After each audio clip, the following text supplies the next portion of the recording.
అందరికీ నమస్కారం. మన ఆలోచనలు రేకెత్తించేలా మన ప్రాచీన జీవన విధానంలో దాగి ఉన్న ఆరోగ్యాన్ని, ఆధునిక సైన్స్ పొరపాట్లను చక్కగా విశ్లేషించుకుందాం.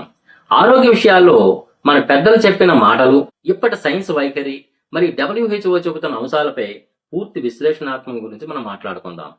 పూర్వం అన్నాన్ని పెద్ద పాత్రలో వండి గంజి వార్చేవారు. దీనివల్ల బియ్యంలో ఉండే అదనపు పిండి పదార్థములు గంజి రూపంలో బయటకు పోయేవి. ఇది రక్తంలో చక్కెర స్థాయిలు ఎక్కకుండా కాపాడేది. సైన్సు సాంకేతికత పెరిగాక సమయం ఆదా చేసుకోవడానికి కుక్కర్లు వచ్చాయి. వీటిలో గంజి బయటకు పోదు. బియ్యంలో ఉండే పిండి పదార్థం మొత్తం అన్నంలోనే ఉండిపోతుంది. దీనిని రోజు తినడం వల్ల ఊబకాయం, టైప్ 2 డయాబెటీస్, ఇన్సులిన్ నిరోధకత పెరుగుతున్నాయని ఆధునిక వైద్య పరిశోధనలు ఇప్పుడు అంగీకరిస్తున్నాయి. WHO పాటు అనేక రకాల పోషకాహార సంస్థలు ఇప్పుడు రిఫైన్డ్ కార్బోహైడ్రేట్లు, స్టార్చ్ వినియోగాన్ని తగ్గించాలని కాబట్టి గట్టిగా చెబుతున్నాయి. ప్రెషర్ కుక్కర్ల కన్నా సాంప్రదాయ పద్ధతిలో గంజి వార్చి వండిన అన్నమే ఆరోగ్యకరమని ఇప్పుడు హెచ్చరిస్తున్నాయి. ఒకప్పుడు రాత్రి మిగిలిన అన్నంలో నీళ్లు పోసి చద్దన్నం అంటే ఫెర్మెంట్ చేసి అన్నం పొద్దున్నే తినడాన్ని పేదరికమని చులకనగా చూసేవారు. ఇప్పుడు సైన్స్ ఏం చెప్తోంది? రాత్రి అన్నంలో నీళ్లు పోసి నానబెట్టడం వల్ల విటమిన్ B6, B12 మరియు ఐరన్ శాతాలు 100 రెట్లు పెరుగుతున్నాయని విదేశీ విశ్వవిద్యాలయాల పరిశోధనలు తేల్చాయి. ఇప్పుడు దాన్నే ఫెర్మెంటెడ్ రైస్ అని అంతర్జాతీయ స్థాయిలో గట్ హెల్త్, జీర్ణ వ్యవస్థ మెరుగుపరిచే అద్భుతమైన ఆహారంగా గ్లోబల్ న్యూట్రిషన్స్ ప్రచారం చేస్తున్నాయి. మన పెద్దలు రూపాయి ఖర్చు లేకుండా సాధించిన దాన్ని మనం కోల్పోయి ఇప్పుడు సైన్స్ చెప్తే గాని నమ్మలేని పరిస్థితిలో ఉన్నాం. సైన్స్ అనేది స్థిరమైన సత్యం కాదు, అది నిరంతరం మారే శోధన మాత్రమే.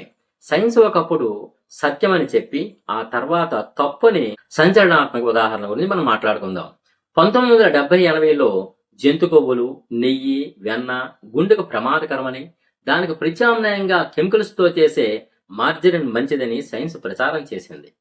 ఇప్పుడు అదే సైన్సు మార్జరిన్లోని ట్రాన్స్ప్లాంట్ వల్ల గుండె జబ్బులు, క్యాన్సర్ వస్తున్నాయని గ్రహించి ఇప్పుడు నెయ్యి మరియు స్వచ్ఛమైన వెన్న ఆరోగ్యానికి చాలా మంచిదని వైద్యులే స్వయంగా సిఫార్సు చేస్తున్నారు.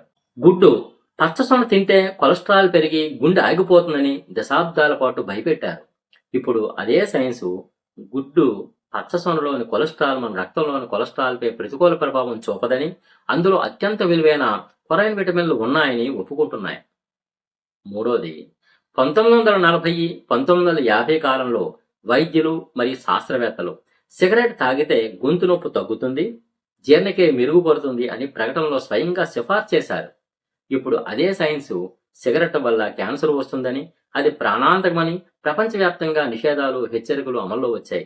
ఇంకా 4, ప్లాస్టిక్ వాడకం సౌకర్యవంతమైనది, మైక్రోవేవ్ ఓవెన్లు సురక్షితమైనవని చెప్పారు. ఇప్పుడు అదే సైన్సు ప్లాస్టిక్ వేడి చేయడం వల్ల మైక్రో ప్లాస్టిక్ క్యాన్సర్ కారక డయాక్సిస్ ఆహారాలకు చేరుతున్నాయని, తిరిగి మట్టి పాత్రలు, రాగి, కంచు, స్టెయిన్లెస్ స్టీల్ వైపే ప్రజలు మళ్లాలని మళ్లీ పిలుపునిచ్చాయి. బాధపడితే గాని బోధపడదన్నది అక్షర సత్యం.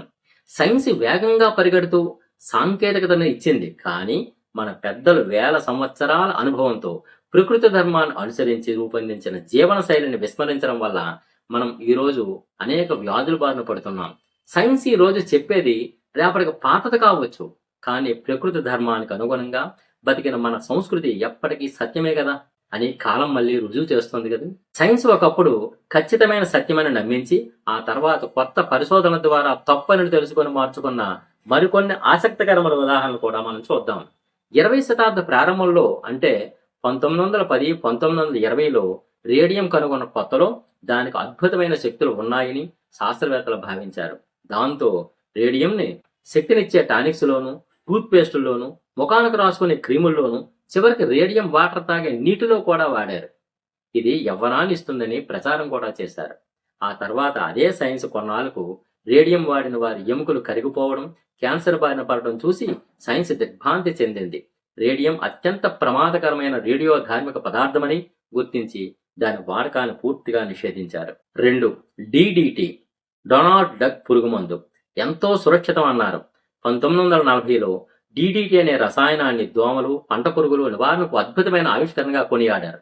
ఎంతగా అంటే దీనిని కనుగొన్న శాస్త్రవేత్తకు నోబెల్ బహుమతి కూడా ఇచ్చారు. మనుషులపై, పెంపుడు జంతువులపై ఎలాంటి ప్రభావం ఉండదని అప్పట్లో స్వయంగా మనుషులపై DDT స్ప్రే చేస్తూ ప్రకటన కూడా ఇచ్చారు. ఆ తర్వాత మార్చుకున్నది కొన్ని దశాబ్దాల తర్వాత DDT భూమిలో కరగదని, అది ఆహార గొలుసు ద్వారా మనుషుల శరీరంలోకి చేరి తీవ్రమైన క్యాన్సర్లు, నాడీ వ్యవస్థ సమస్యలు తెస్తుందని, పక్షుల జాతులను నాశనం చేస్తోందని గుర్తించారు. 1970లో ప్రపంచవ్యాప్తంగా దీన్ని నిషేధించారు. ఇంకా 3 పిత్తాశయం అపెండిక్స్ వ్యర్థమైన అవయవం అన్నారు. మానవ శరీరంలో ఉండే అపెండిక్స్ అంటే ఆంత్రపుచ్చం అనేది ఒక పనికిరాని అవయవం అని, పరిణామ క్రమంలో అది తన ప్రాధాన్యతను కోల్పోయిందని వైద్యశాస్త్రం దశాబ్దాల పాటు బోధించింది అందరికీ కూడా. ఆ తర్వాత అదే సైన్సు ఇటీవల పరిశోధనలో అపెండిక్స్ అనేది ఊరికే ఉన్న అవయవం కాదని తేలింది. జీర్ణ వ్యవస్థకు అవసరమైన మంచి బ్యాక్టీరియా నిల్వ ఉండే సురక్షితమైన ప్రదేశం అపెండిక్స్ అని సైన్స్ ఇప్పుడు ఒప్పుకుంది. మన పొట్టలో ఇన్ఫెక్షన్ వచ్చి మంచి బ్యాక్టీరియా చనిపోతే అపెండిక్స్ నుంచే మళ్ళీ కొత్త బ్యాక్టీరియా వస్తుంది. ఇంకా 4 పాలు. 20వ శతాబ్దం మధ్యకాలంలో పాలు ఎముకల దృఢత్వానికి, ఆరోగ్యానికి అమృతం. ప్రతి ఒక్కరూ రోజుకు కనీసం 3-4 గ్లాసుల పాలు తాగాలని ప్రపంచ ఆరోగ్య సంస్థలు ప్రచారం కూడా చేశాయి. ఆ తర్వాత అదే సైన్సు అధికంగా పాలు తాగడం వల్ల ఎముకలు బలపడకపోగా కొందరిలో జీర్ణ సమస్యలు, ఒబెసిటీ మరియు గుండె సంబంధిత సమస్యలు వచ్చే అవకాశం ఉందని తేల్చారు. అంతేకాకుండా పిండడం కోసం ఆవులకు ఇస్తున్న హార్మోన్ ఇంజెక్షన్ల వల్ల ఆ పాలు హానికరం అవుతున్నాయని కూడా గుర్తించి ఇప్పుడు పరిమితంగా తాగాలని వైద్యులు చెప్తున్నారు. 1960లో గుండె జబ్బులకు, ఊబకాయానికి ప్రధాన కారణం కొవ్వు మాత్రమే అని షుగర్ పరిశ్రమల ఫండింగ్తో నిలిచిన సైన్స్ రీసెర్చ్ సెంటర్లు బలంగా చెప్పాయి. దాంతో బజార్లోకి లో ఫ్యాట్ ఉత్పత్తులు వచ్చాయి. కానీ వాటి రుచి కోసం చక్కెరను విపరీతంగా కలిపారు. ఆ తర్వాత అదే సైన్సు కొవ్వు కంటే చక్కెర అత్యంత ప్రమాదకరమైనది, డయాబెటిస్, గుండెపోటు, కాలేయ వ్యాధులకు అసలు కారణం ప్రాసెస్ చేసిన చక్కెరేనని ఇప్పుడు ఆధునిక వైద్యం పూర్తిగా చెప్తోంది కదా. ఇంకా 6వది లోబోటమీ, మానసిక రోగులకు మెదడు ఆపరేషన్. 1940లలో డిప్రెషన్, ఆందోళన, తీవ్రమైన మానసిక సమస్యలు ఉన్న వారి మెదడులోని కొన్ని నరాలను తుంచివేసే లోబోటమీ అనే శస్త్రచికిత్స గొప్ప వైద్య ఆవిష్కరణగా భావించారు. దీనికి కూడా నోబెల్ బహుమతి కూడా ఇచ్చారు. ఆ తర్వాత అదే సైన్సు ఈ ఆపరేషన్ చేయించుకున్న వేలాది మంది రోగులు శాశ్వతంగా తమ జ్ఞాపక శక్తిని, ఆలోచనా శక్తిని కోల్పోయి జీవచ్ఛవాలా మారిపోయారని, ఈ అమానుష పద్ధతిని పూర్తిగా నిషేధించి మానసిక వ్యాధులకు సురక్షితమైన మందులు, కౌన్సిలింగ్ పద్ధతులే చాలా ముఖ్యమని అమల్లో కూడా తెచ్చారు. శాస్త్రవేత్తలు తమ వద్ద ఉన్న పరిమిత సాంకేతికతతో ఆ సమయానికి ఏది నిజమైననిపిస్తే దాన్నే ప్రచారం చేస్తారు. కానీ మన ప్రాచీన భారతీయులు వేల సంవత్సరాల పాటు తరతరాలుగా అనుభవపూర్వకంగా పరిశీలించి ప్రకృతి సూత్రాలకు అనుగుణంగా జీవన విధానాన్ని అంటే ఆయుర్వేదము, ఆహారపు అలవాట్లను రూపొందించారు. సమయం మారినా, ఎంతటి సైన్స్ వచ్చినా ప్రకృతి ధర్మం, మన పెద్దల అనుభవ పాఠాలు ఎప్పటికీ మారవు. అందరికీ అన్ని విషయాల్లోనూ సైంటిఫిక్ టెంపర్ అంటే శాస్త్రీయ దృక్పథం ఉండాలి అని మేధావులు అనడం వెనుక ఒక మంచి ఉద్దేశం ఉన్నప్పటికీ అది అన్ని వేళలా, అన్ని సందర్భాల్లోనూ 100% సాధ్యం కాకపోవచ్చు. అలాగే శ్రేయస్కరం కూడా కాదు. సైంటిఫిక్ టెంపర్ ఎందుకు అవసరం? భారత రాజ్యాంగంలోని ఆర్టికల్ 51A హెచ్ ప్రకారము శాస్త్రీయ దృక్పథాన్ని, మానవతావాదాన్ని, పరిశీలనాత్మకత మరియు సంస్కరణ దృక్పథాన్ని పెంపొందించడంలో ప్రతి పౌరుడి ప్రాథమిక కర్తవ్యం అని చెప్పారు. వైద్యం పేరుతో బాణాలు వేయడం, చేతబడుల పేరుతో హత్యలు చేయడం, పసరమందుల పేరుతో ప్రాణాల మీదకు తెచ్చుకోవడం వంటి అనర్థాల నుండి కాపాడుకోవడానికి సైంటిఫిక్ టెంపర్ అవసరం. ఒక విషయాన్ని ఎవరో చెప్పారు కాబట్టి గుడ్డిగా నమ్మకుండా దీనికి ఆధారం ఏమిటి, దీని వెనుక ఉన్న నిజమేమిటి అని ప్రశ్నించడం ద్వారా సమాజంలో చైతన్యం వస్తుంది. నేటి డిజిటల్ యుగంలో నకిలీ వార్తలు, సైబర్ నేరాలు, ప్రాసెస్ చేసిన ఆహారాల పేరుతో జరిగే వ్యాపార మోసాల నుండి కాపాడుకోవడానికి ఆధారాలతో కూడిన ఆలోచన చాలా ముఖ్యం. మరి అన్ని విషయాల్లోనూ సైంటిఫిక్ టెంపర్ ఎందుకు వర్తించదు?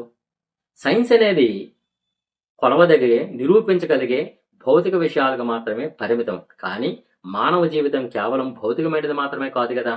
కవిత్వం, కళలు, మానవ కుటుంబాలు, ప్రేమ, నమ్మకం, భావోద్వేగాలు, తల్లికి బిడ్డపై ఉన్న ప్రేమను, భార్యాభర్తల మధ్య ఉన్న నమ్మకాన్ని లాబొరేటరీలో కొలవలేం కదా.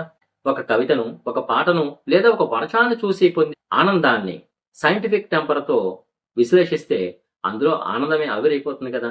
మనం ఇంతకుముందు చర్చించుకున్నట్లు గంజివార్చిన అన్నం, చద్దన్నం, పసుపు, వేప వంటివి సైన్స్ వీటిని ల్యాబ్లో ప్రయోగం చేసి నిరూపించే వరకు నమ్మం అనడం వల్ల అనేక తరాల అనుభవ జ్ఞానాన్ని ట్రెడిషనల్ విజడం చిన్నచూపు చూసినట్లు అవుతుంది కదా. సైన్స్ నిర్ధారించకపోయినా వేల సంవత్సరాల అనుభవం వెనుక ఒక ప్రయోజనం ఉంది. Scientific dogma.